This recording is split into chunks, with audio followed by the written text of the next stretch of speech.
सबका भी आभारी हूं कि आप मेरे जैसे कम ज्ञान वाले व्यक्ति को सुनने के लिए इतनी संख्या में आए।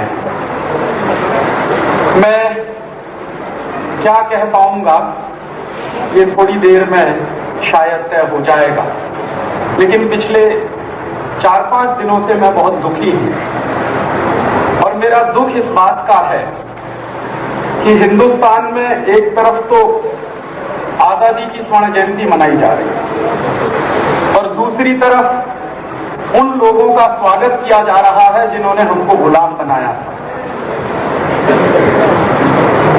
ये मेरे दिल का बहुत बड़ा दुख है।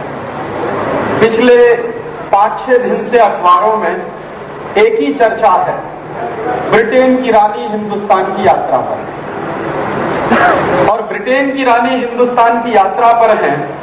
वो ऐसे ही नहीं आई है, उनको बुलाया गया।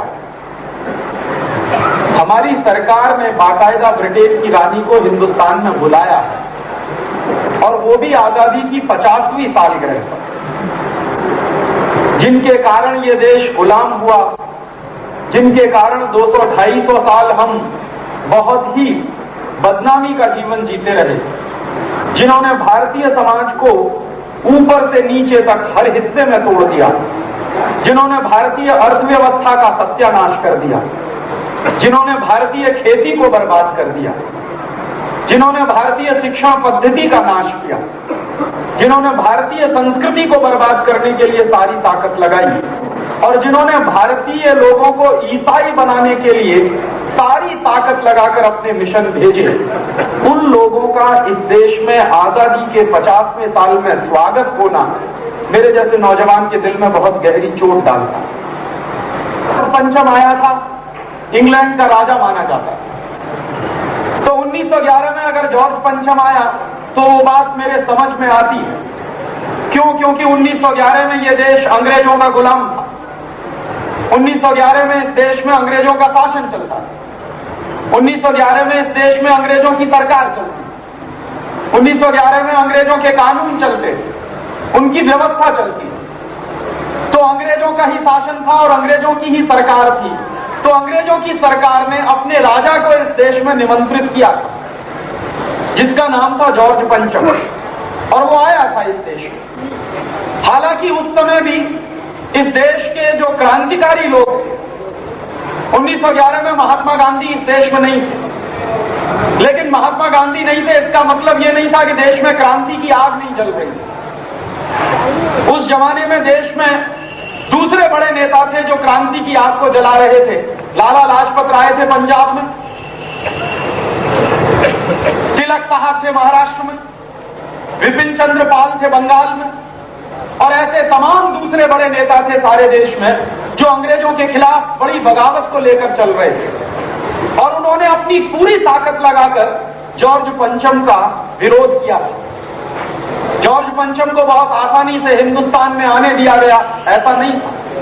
जॉर्ज पंचम का बहुत विरोध हुआ था और सारा देश 2 हिस्सों में बंट गया।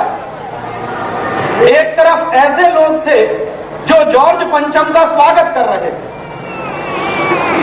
और जो लोग जॉर्ज पंचम का स्वागत कर रहे थे वो लोग थे जो मानते थे कि अंग्रेज हिंदुस्तान का भला करने के लिए आए, ईस्ट इंडिया कंपनी हिंदुस्तान का विकास करने के लिए आई, और अंग्रेज और ईस्ट इंडिया कंपनी चूंकि हिंदुस्तान का विकास करने के लिए आए हैं, इसलिए जॉर्ज पंचम का इस देश में आना बहुत शुभ है, ऐसा मानने वाले बहुत बुद्धिजीवी थे। लेकिन दूसरी तरफ एक और धारा थी जो राष्ट्रवादी धारा थी। ये वो धारा थी जो जॉर्ज पंचम का स्वागत कर रहे थे, साम्राज्यवादी धारा, माने अंग्रेजों के जो दोस्त थे, ईस्ट इंडिया कंपनी के जो एजेंट थे, अंग्रेजी सरकार से जिनको इनाम मिलता था, अंग्रेजों की सरकार जिनको राय बहादुर बनाती थी, वो सारे के सारे लोग जॉर्ज पंचम के समर्थन में खड़े थे। लेकिन दूसरी तरफ राष्ट्रवादी लोग भी थे, जिनके लिए राष्ट्र सबसे पहले था, भारतीय संस्कृति सबसे पहले थी, उनकी अपनी जान, उनका अपना स्वार्थ कुछ भी सामने नहीं था। सिर्फ एक राष्ट्र, देश, संस्कृति, इस देश की अस्मिता, ये सब प्रश्न और ये सब मूल्य उनके सामने थे। तो ऐसी विचारधारा का प्रतिनिधित्व करने वालों में तिलक साहब थे, बाल गंगाधर तिलक थे, लाला लाजपत राय थे, विपिन चंद्र पाल थे, बंगाल की एक पूरी नौजवान पीढ़ी थी, आनंद मठ के आंदोलन में से निकली हुई पूरी नौजवान पीढ़ी थी, स्वामी दयानंद सरस्वती के आर्य समाज में से निकली हुई पूरी एक नौजवान पीढ़ी थी। ऐसे तमाम लोग थे, हजारों हजारों लाखों लाखों की संख्या में, जो जॉर्ज पंचम के विरोध में खड़े थे, और ऐसे कुछ मुट्ठी भर लोग थे जो जॉर्ज पंचम के समर्थन में खड़े थे। उन्हीं मुट्ठी भर लोगों में से एक खानदान था जिसका नाम था टैगोर खानदान, और उस टैगोर खानदान में एक व्यक्ति थे, उनका नाम था रविंद्रनाथ टैगोर। उन्होंने तो अंग्रेजों के चरण धोने में, अंग्रेजों के थूके चाटने को हिंदुस्तान में गौरव का प्रतीक बना दिया। जो जॉर्ज पंचम इस देश की गुलामी का प्रतीक था, जो जॉर्ज पंचम इस देश की साम्राज्यवादी शक्तियों का एक कठपुतली था, एक नमूना था, उस जॉर्ज पंचम के स्वागत में टैगोर साहब ने खुद एक बड़े से बड़ा गीत लिख डाला। और जॉर्ज पंचम का स्वागत जब हुआ कलकत्ता में, तो उस कलकत्ता में टैगोर साहब ने खुद अपने मुंह से वो गीत गाया जो जॉर्ज पंचम के लिए लिखा था। ये घटना मैं आपको इसलिए सुना रहा हूं कि आज भी आपको ऐसे लोग मिलेंगे जो महारानी के समर्थन में, जो विदेशी कंपनियों के समर्थन में, जो मानते हैं कि फिर से इस देश में गुलामी आ जाए तो ये देश बहुत अच्छा हो जाएगा। ऐसे लोग उस जमाने में भी थे 1911 में, और उन लोगों ने तो अपनी गुलामी की इंतहा की थी जब जनगण मन अधिनायक जय लिखा था। ये गीत क्यों लिखा गया था? ये गीत जॉर्ज पंचम के स्वागत के लिए लिखा गया था, और जॉर्ज पंचम के स्वागत में लिखे हुए गीत का मतलब आप जानते हैं क्या है? आप में से बहुत कम लोगों ने गंभीरता से सोचा होगा कि ये गीत जो पिछले कई सालों से हम गाते चले आ रहे हैं, जनगण मन अधिनायक जय, इसका मतलब क्या है और ये क्यों लिखा गया है? 1911 में ब्रिटेन के राजा के स्वागत करने के लिए यह गीत लिखा गया था, और इसका मतलब क्या है? जनगण मन अधिनायक जय है, माने हिंदुस्तान की जनता के मनों के अधिनायक, माने ब्रिटेन के राजा, तुम्हारी जय हो। जय किसकी बोली जा रही है? हिंदुस्तान की जनता की नहीं, ब्रिटेन के राजा तुम्हारी जय हो, क्योंकि तुम हिंदुस्तान की जनता के मन के गणों के अधिनायक हो, तुम्हारी जय हो। जनगण मन अधिनायक जय, भारत भाग्य विधाता, तुम भारत के भाग्य विधाता हो। गुलामी की चरम सीमा है ये। जब टैगोर ने अपनी लेखनी का इस्तेमाल किया, बहुत सारे लोग अपनी लेखनी का दुरुपयोग करते रहे हैं और आज भी कर रहे हैं। वैसे ही एक लोग थे टैगोर खानदान के, जिन्होंने अपनी लेखनी चलाई तो हिंदुस्तान के उस व्यक्ति के लिए जिसका इस देश में स्वागत नहीं होना चाहिए था, जिसको इस देश में नहीं आना चाहिए था, उसके लिए गीत लिखने के लिए उन्होंने लेखनी चलाई। तो जनता के मनों के अधिनायक तुम्हारी जय हो, तुम भारत के भाग्य विधाता हो। पंजाब सिंध गुजरात मराठा द्राविड़ उत्कल बंग, विंध्य हिमाचल यमुना गंगा उच्छल जलधि तिरंग, माने ये पंजाब सिंध गुजरात मराठा द्राविड़ उत्कल बंग, ये हिंदुस्तान के तमाम इलाके हैं, ये सब तुम्हारी जय जयकार कर रहे हैं। और अंत में जनगण मन अधिनायक जय, भारत भाग्य विधाता की लाइन को रिपीट करते हुए जय है जय है जय है, माने हम सब उन्हीं के गान में जय जय करते चले जाएं। ये गीत लिखा था रविंद्रनाथ टैगोर, और इस गीत को सुनाया था उन्होंने उस व्यक्ति के सामने जो हिंदुस्तान की गुलामी का प्रतीक था, और उसके स्वागत में उन्होंने ये गीत गाया था। उसी गीत की प्रशंसा के बाद रविन्द्रनाथ टैगोर को नोबेल प्राइज मिल गया था, क्योंकि अंग्रेजों की चाटुकारिता जो उन्होंने की, और अंग्रेजी सरकार के सबसे बड़े प्रतिनिधि के लिए उन्होंने जो अपना दिल बिछा दिया, और हिंदुस्तान की गुलामी के सरताज को उन्होंने इस देश में आवकारने का जो काम किया, उसके बदले में इनाम मिला कि उनको राय बहादुरी मिली, और राय बहादुरी के बाद नोबेल प्राइज भी मिला। क्यों मिल गया? ऐसे ही नहीं मिलता। अंग्रेजों की चाटुकारिता करने वाले, अंग्रेजों को इस देश में आवकारने वाले, अंग्रेजों का सम्मान करने वाले उस व्यक्ति ने हिंदुस्तान के उन तमाम शहीदों को, हिंदुस्तान के उन तमाम वीरों को जिन्होंने इस देश की आजादी के लिए अपने सर्वस्व कुर्बान किए थे, एक झटके से फेंककर उस अंग्रेज किंग का, उस अंग्रेज राजा का इस देश में अद्भुत तरीके से स्वागत किया गया। और अभी 4 दिन पहले वही गीत गाकर ब्रिटेन की महारानी को उस दिन दिल्ली के एयरपोर्ट पर रिसीव किया गया। 1911 में यह देश गुलाम था अंग्रेजों का, तो बात समझ में आती है कि चूंकि हम अंग्रेजों के गुलाम थे इसलिए वो करना हमारी मजबूरी रही होगी। लेकिन आज तो ये देश आजाद है और आजादी के 50 साल की स्वर्ण जयंती मना रहा है। तो आजादी के 50 साल की स्वर्ण जयंती में ऐसे लोगों को बुलाने का और ऐसे लोगों के सम्मान करने का कौन सा काम जिन्होंने इस देश को 250 साल गुलाम बनाया। और बहुत बेशर्मी के साथ आज भी ये देश 2 हिस्सों में बंट गया है। बहुत सारे बुद्धिजीवी हैं जो रानी के समर्थन में खड़े, अपनी कलम और अपनी लेखनी का वैसा ही दुरुपयोग कर रहे हैं जैसे रविन्द्रनाथ टैगोर ने किया था। बहुत सारे लोग हैं जो ब्रिटेन की कंपनियों के समर्थन में खड़े, जैसे उस जमाने में ईस्ट इंडिया कंपनी के समर्थन में खड़े होते थे लोग। और बहुत सारे लोग हैं जो मानते थे कि अंग्रेज इस देश का भला करने के लिए आए हैं और ईस्ट इंडिया कंपनी देश का विकास करने के लिए आई है। ऐसे ही आज भी बहुत सारे लोग हैं जो मान रहे हैं कि महारानी इस देश का भला करने के लिए आई है, इसलिए महारानी को बुलाया गया। मेरे जैसे आदमी के लिए, मेरे जैसे राष्ट्रवादी के लिए ये हिंदुस्तान की आजादी के 50 साल की स्वर्ण जयंती नहीं है, हिंदुस्तान के लोगों को गुलामी का समय याद दिलाने की कोशिश है महारानी को हिंदुस्तान में बुलाने। और वो महारानी हिंदुस्तान आई तो उसके कुछ दिन पहले इस देश के प्रधानमंत्री श्री इंदु कुमार गुजराल ने एक वक्तव्य दे दिया। वक्तव्य क्या था कि ब्रिटेन की महारानी को हिंदुस्तान आने की जरूरत नहीं है। और मैं मानता हूं कि वो उनका बहुत बुद्धिमानी वाला काम था जो उन्होंने किया कि ब्रिटेन की महारानी को हिंदुस्तान आने की जरूरत नहीं है। जैसे ही हिंदुस्तान के प्रधानमंत्री ने यह वक्तव्य दिया और यह वक्तव्य यहां के अखबारों में छपा और दूसरे देशों के अखबारों में भी छपा, वैसे ही लंदन में हंगामा हुआ। लंदन में हंगामा हुआ। इस समय जो सरकार है टोरीज की, टोनी ब्लेयर जो प्राइम मिनिस्टर हैं, उनके कई एमपीज ने हंगामा कर दिया कि हिंदुस्तान के प्राइम मिनिस्टर की इतनी औकात कैसे है कि महारानी को यह कहे कि वो हिंदुस्तान ना आए। और अगले ही दिन फैक्स और फैक्स मैसेज प्राइम मिनिस्टर के ऑफिस में पहुंच गए और फिर शाम को उसी प्रधानमंत्री ने अपना वो वक्तव्य बदला और दूसरे दिन अखबार में वक्तव्य आया कि ब्रिटेन की महारानी चाहे तो हिंदुस्तान के किसी भी गांव में जा सकती है। इससे ज्यादा शर्मनाक कोई दूसरी बात हो नहीं सकती।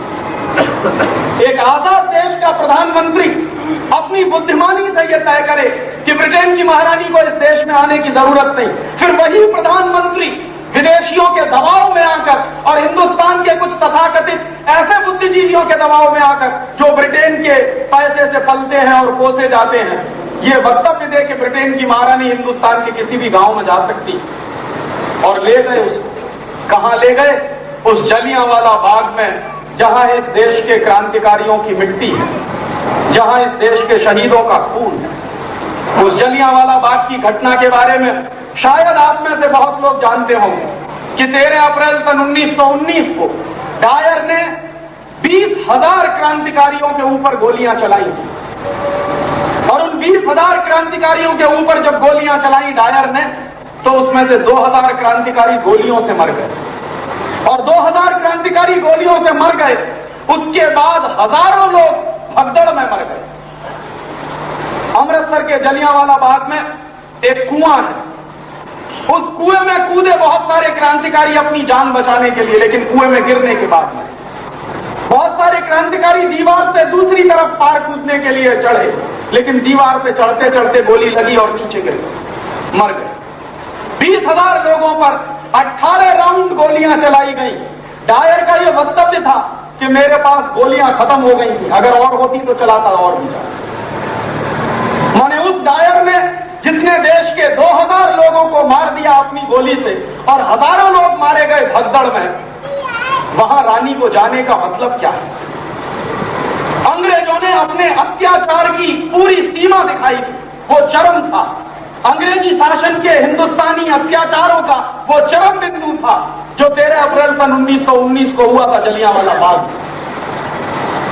तो अभी हिंदुस्तान के ऐसे दुम छल्ले लोग जो अंग्रेजों के समर्थक हैं, रानी के समर्थक हैं, विदेशी कंपनियों के समर्थक हैं, उन्होंने अभी क्या बयान दिया कि महारानी को वहां ले गए हैं जलियांवाला बाग में माफी मांगने के लिए। काहे की माफी और किसकी माफी?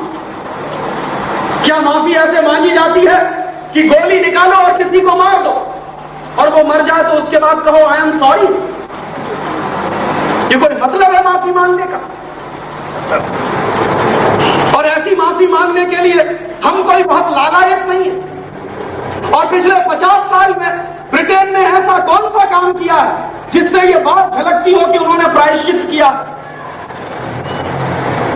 उस जलियांवाला बाग की जमीन पर ले जाकर रानी ने उस मिट्टी को अपवित्र किया है जो शहीदों के खून से रंगी गई थी 13 अप्रैल सन 1919, उसका अपमान किया है।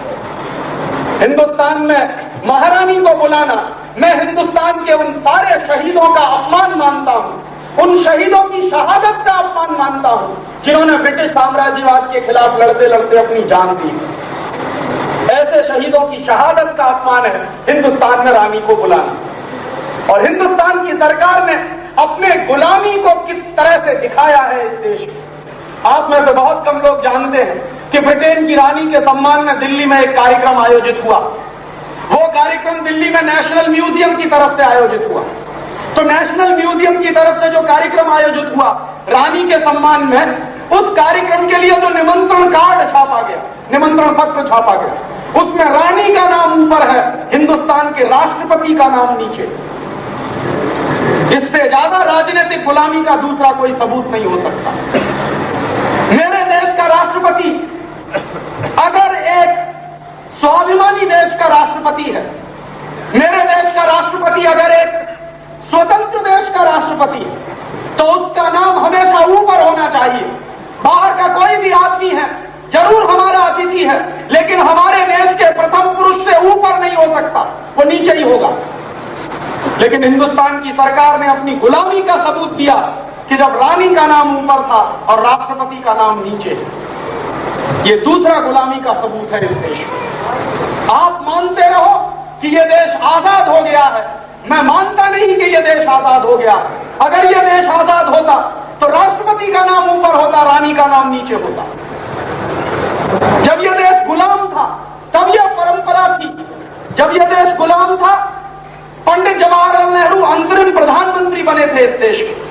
आजादी आई नहीं थी, सन 1946 की बात है। तब उस जमाने में प्रधानमंत्री का नाम नीचे छपता था, इंग्लैंड के राजा का नाम ऊपर छपता था, क्योंकि देश गुलाम था। 1947 में यह देश अगर आजाद हो गया 15 अगस्त को, तो यह दुर्घटना 1997 में कैसे हो गई? और आप इसको कहें कि यह कोई छोटी दुर्घटना है, ये कोई अनजाने में हुई दुर्घटना, ऐसा नहीं है। बहुत सोच समझकर, बहुत जानबूझकर की गई दुर्घटना है ये, ताकि हिंदुस्तान के लोगों को आज भी बता दिया जाए कि तुम्हारी औकात कहां है। अभी भी रानी तुम्हारी रानी है, हमारी महारानी है, और हमारे राष्ट्रपति उसके नीचे है। और तीसरी बात कि रानी यहां आई है, उसको पासपोर्ट की जरूरत नहीं है। बिना पासपोर्ट के रानी हिंदुस्तान में आई। दुनिया के किसी भी देश में ऐसा नहीं होता। ब्रिटेन की महारानी को हिंदुस्तान में पासपोर्ट की जरूरत क्यों नहीं है? आप अगर इस देश के नागरिक हैं तो आपको अपने देश में पासपोर्ट की जरूरत नहीं, क्योंकि आप इस देश के नागरिक हैं। तो क्या ब्रिटेन की महारानी हिंदुस्तान की नागरिक है? क्योंकि ब्रिटेन की महारानी को हिंदुस्तान आने के लिए पासपोर्ट की जरूरत नहीं पड़ी। और उसको पासपोर्ट की जरूरत छोड़ दीजिए, जब पासपोर्ट की जरूरत नहीं है, सरकार ने यह कह दिया कि आप बिना पासपोर्ट के आ सकते हैं, तो वीजा की भी जरूरत नहीं है उसको। यह काम तो तब होता है जब कोई अपने देश का नागरिक व्यक्ति अपने देश में सफर करे। आप हिंदुस्तान के नागरिक हैं, मैं हिंदुस्तान का नागरिक हूं। अगर आप बाहर के किसी देश से हिंदुस्तान में आए तो आपको यहां पासपोर्ट दिखाने की जरूरत नहीं है, क्योंकि आप इस देश के नागरिक हैं। या अपने देश से एक शहर से दूसरे शहर जाए तो आपको इस देश में पासपोर्ट रखने की जरूरत नहीं है, क्योंकि आप इस देश के नागरिक हैं। ये माना जाता और ये शायद हर देश में होता। लेकिन ब्रिटेन की महारानी का हिंदुस्तान में बिना पासपोर्ट के आना क्या बताता? इतना ही बताता है कि ब्रिटेन की महारानी को इस देश में पासपोर्ट की जरूरत नहीं है, तो शायद इसका अर्थ यह भी निकलता है कि ब्रिटेन की महारानी आज भी हिंदुस्तान की नागरिक है, क्योंकि 1946 के पहले वो इस देश की नागरिक होती थी। और ऐसा एक बार नहीं हुआ, 3 बार हो चुका है। पंडित नेहरू के जमाने में सन 1961 को महारानी को बुलाया गया, याद करिए, जो बुजुर्ग यहां बैठे हैं उनको यह घटना याद हो।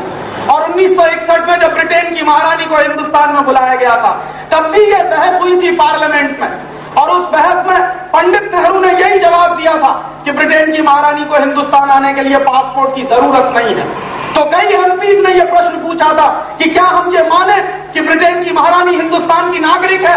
पंडित नेहरू चुप्पी लगा गए थे, इस सवाल का उन्होंने जवाब नहीं दिया था पार्लियामेंट में। वही सवाल अब फिर उठा है कि क्या ब्रिटेन की रानी आई है, उसको हिंदुस्तान में पासपोर्ट की जरूरत नहीं है, तो क्या ब्रिटेन की महारानी इस देश की नागरिक है। और अगर यह घटना सिद्ध हुई है तो उससे यही पता चलता है कि वो आज भी इस देश की नागरिक है। तो हमारी आजादी का क्या हुआ। 14 अगस्त 1947 की रात को 12 बजे जो कुछ आपने देखा है वो क्या हुआ। फिर जिनसे आपने आजादी हासिल की है, उन्हीं लोगों के लिए अगर आपके देश में वही व्यवस्थाएं हैं जो गुलामी के पहले थी, तो कैसे माने कि देश आजाद है। ये देश की राजनीतिक गुलामी का सबसे बड़ा सबूत है जो अभी पिछले 2-3 दिन में आपकी आंखों के सामने आया।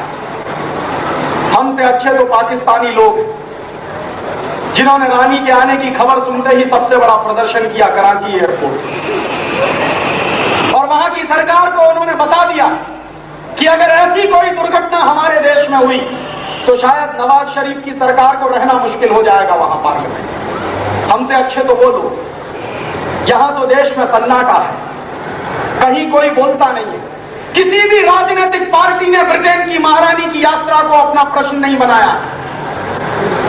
इस देश का इतना बड़ा अपमान हुआ, इस देश की अस्मिता पर प्रश्न लगा दिया कि राष्ट्रपति का नाम नीचे है, रानी का नाम ऊपर है। हिंदुस्तान की किसी राजनीतिक पार्टी ने इसको मुद्दा नहीं बनाया। क्यों? क्योंकि यहां तो कई राजनीतिक पार्टियां ऐसी हैं जो राष्ट्रवादी कहती हैं अपने आप को, जो हिंदूवादी कहते हैं अपने आप को। वो क्यों मौन है? कांग्रेसी मौन है, समझ में आता है, क्योंकि वो हमेशा से ब्रिटेन के पिट्ठू रहे, वो मौन है तो समझ में आता है। लेकिन कम्युनिस्ट पार्टियां क्यों मौन है, जो जिंदगी भर साम्राज्यवाद के खिलाफ लड़ने की बात करती रही, सीपीआई और सीपीएम की राजनीतिक पार्टियां, वो क्यों चुप हैं? इसलिए चुप है कि महारानी का आगमन करने में उनके भी मंत्री एयरपोर्ट पर शामिल हैं। तो भारतीय जनता पार्टी और शिवसेना जैसी पार्टियां क्यों चुप हैं, जो जरा जरा से सम्मान के प्रश्न को इतना बड़ा बना देते हैं। उनको इतनी बड़े अपमान के प्रश्न दिखाई नहीं दे रहे हैं क्या इस देश में? वो इसलिए चुप है कि उनको लगता है कि आने वाले समय में सत्ता हमारे हाथ में आने वाली है, और उन्होंने ये मान लिया है कि बिना इन विदेशियों के सहयोग के अब सत्ता हाथ में आ नहीं सकती, इसलिए वो चुप है। तो देश का सम्मान किसको दिखाई दे रहा है, देश की अस्मिता किसको दिखाई दे रही है? और ऐसे प्रश्न अगर इस देश में उठाए नहीं जाएंगे तो किन प्रश्नों के लिए हमने ये राजनीतिक पार्टियां बनाई, और किन मूल्यों के लिए इस देश में राजनीतिक गठबंधन चलते हैं?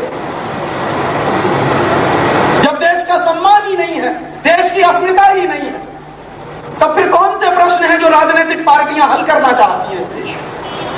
मैं इंतजार कर रहा हूं पिछले 1 हफ्ते से, किसी भी राजनीतिक पार्टी का कोई आधिकारिक बयान नहीं आया है महारानी की यात्रा। उससे अच्छे तो वो लोग हैं देश के जिन्होंने अपनी छोटी शक्ति के आधार पर रानी का विरोध किया। आजादी बचाओ आंदोलन ऐसे ही लोगों में से एक है। आप में से बहुत कम लोग जानते होंगे, मेरे कम से कम 1500 साथी उस दिन लाठी चार्ज में घायल हुए जिस दिन रानी एयरपोर्ट पर उतरी, क्योंकि आजादी बचाओ आंदोलन का ये 15 दिन पहले का फैसला था कि अगर रानी उतरेगी तो हम उसको ऐसे ही नहीं जाने देंगे। हिंदुस्तान की माटी में अभी भी वीर हैं, ये वीर विहीन नहीं हुई है, ये बात हम बताएंगे उससे। और मेरे 1500 साथियों पर लाठीचार्ज हुआ, और अभी भी उनमें से कई साथी जेल में बंद हैं, पुलिस की हिरासत में। क्यों? क्योंकि हमने राष्ट्रीय प्रश्न उठाया, हमने सत्य उठाया। जो राजनीतिक पार्टियां बोलने में डर रही हैं, ऐसा सच हमने बोला, और ऐसे सच बोलने का इनाम क्या मिला है? लाठीचार्ज और पुलिस की हिरासत। कई साथी अभी भी दिल्ली में बंद हैं। मैं कल इलाहाबाद में था शाम को, और मेरे इलाहाबाद में इमरजेंसी बैठक थी इसी बात के लिए कि जो बंद है उनको छुड़ाया कैसे जाए। मैंने सबसे कहा है कि हमने कोई भीख नहीं मांगी है, हम बेल नहीं करवाएंगे किसी भी साथी की, क्योंकि हमने कोई अपराध नहीं किया है। अगर हम जेल में गए, देखें पुलिस में कितना दम है उनको अंदर रखने की। तो शायद मुझे कल ये याद आ रहा था कि 1911 में जब जॉर्ज पंचम का विरोध हुआ होगा, तब इस देश के सैकड़ों लोग लाठियों से घायल हुए थे। ये मैंने इतिहास में पढ़ा, और सैकड़ों लोगों को अंग्रेजों की पुलिस ने जेल के अंदर बंद कर दिया था क्योंकि जॉर्ज पंचम का विरोध कर रहे थे। आज भी वही हो रहा है। कैसे माने कि 1911 और 1997 में कोई फर्क है इस देश में? उस जमाने की राजनीतिक पार्टियां, जिनमें कांग्रेस सबसे बड़ी पार्टी थी, और कांग्रेस के साथ दूसरी राजनीतिक पार्टियां, छोटी छोटी पार्टियां थी 1911 में, वो सब रानी के समर्थन में खड़े थे। आज भी कांग्रेस पार्टी और दूसरी छोटी पार्टियां सब रानी के समर्थन में खड़ी,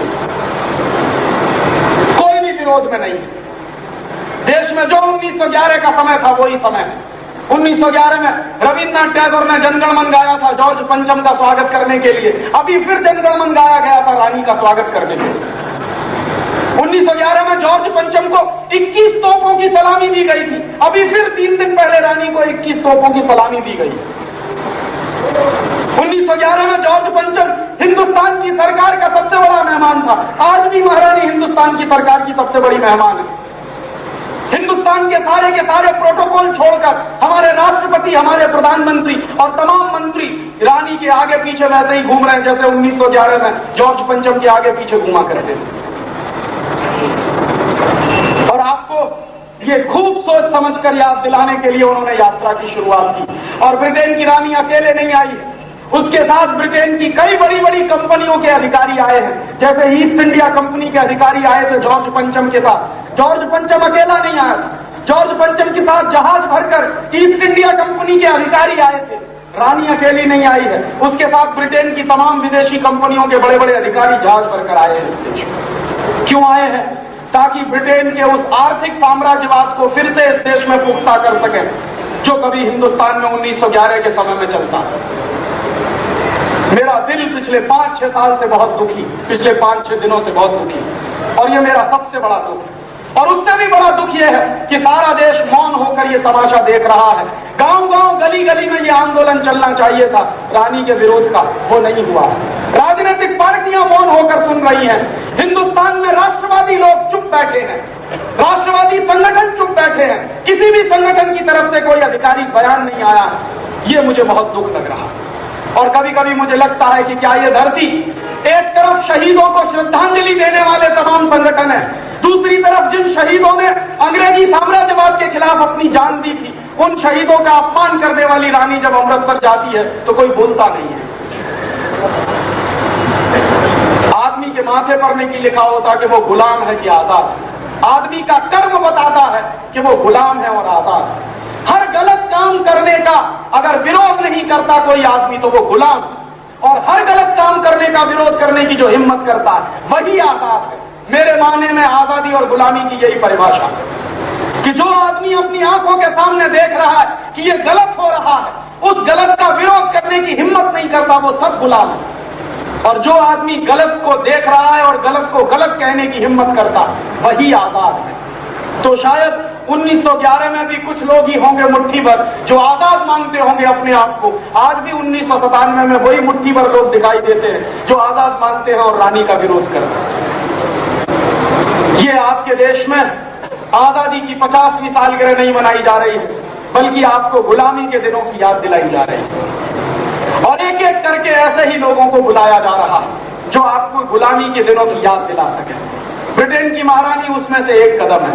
हो सकता है कल को कोई दूसरा व्यक्ति आए, हो सकता है उन्हीं लोगों को बुलाया जाए जिन्होंने इस देश को एक एक करके गुलाम बनाया। हो सकता है पुर्तगालियों की तरफ से कोई राजा आ जाए जिसने कभी अपने खानदान के लोगों ने हिंदुस्तान में शासन किया हो, और वो आपको याद दिलाने के लिए आए कि देखो 1498 में हमने वास्को डी गामा को भेजा था इस देश को गुलाम बनाने के लिए, अब फिर हम आए हैं तुमको याद दिलाने के लिए कि तुम हमारी ही गुलामी में हो सकता है स्पेन के और फ्रांसीसी कुछ लोग आ जाए जो इस देश को फिर वही याद दिलाएं कि तुमको हमने 250-300 साल पहले कैसे बर्बाद किया था, अब फिर हम तुमको ऐसे ही गुलामी के जश्न मनाए